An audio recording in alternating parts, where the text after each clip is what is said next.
ఊర్ల చెరువు నిండి మత్తడి పోస్తుందంటే ఊరంతా పండుగే. పోరలు పెద్దోళ్ళంతా పోయి చూసేస్తారు.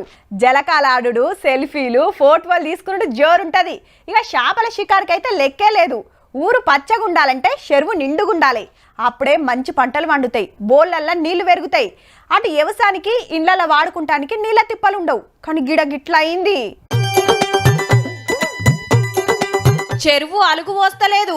మత్తడికి చిత్తడి చిత్తడి వేసిండ్రు పుణ్యాత్ములు. బండరాళ్ళు వేల్చే బాంబులు పెట్టి పేల్చి పడేసిండ్రట. మంచిర్యాల జిల్లా చెన్నూర్ల శనిగకుంట చెరువిది. Local MLA Vivek Venkataswamy sir కు మతలబందంగానే ఆఫీసర్లను పోలీసులను గెదిమితే ఉరుకొచ్చి మొత్తం చూసిండ్రు. ఇప్పటి మందమైతే ఉష్కె బస్తాలేసి నీళ్లు ఆగబడతాన్రు. మా ఇళ్లలోకి వాటర్ వస్తున్నాయని చెప్పి చుట్టుపక్కల కాలనీ వాళ్ళు మత్తడి ఎత్తు తగ్గించాలని చెప్పేసి వాళ్ళు కోరడం జరిగింది. ఎందుకంటే వాళ్ళు ఎఫ్టీఎల్ పరిధిలో వాళ్ళు కట్టుకున్నారు కాబట్టి దానికి సంబంధించి ఆ రిపోర్ట్ కూడా మేము తయారు చేస్తున్నాము. హగనట చెరువును కబ్జా చేసి ఇండ్లు కట్టించుడే తప్పంటే మత్తడి ఎత్తు తగ్గియాలని అడిగిండ్రట. ఇక అప్పుడు నీళ్లు ఇండ్లకి రావు, కట్టినోళ్ళకేం తిప్పలు కావని ఆపొచ్చిన. చల్ రూల్స్ ప్రకారం అట్లా నడవది అన్నారట ఆఫీసర్లు.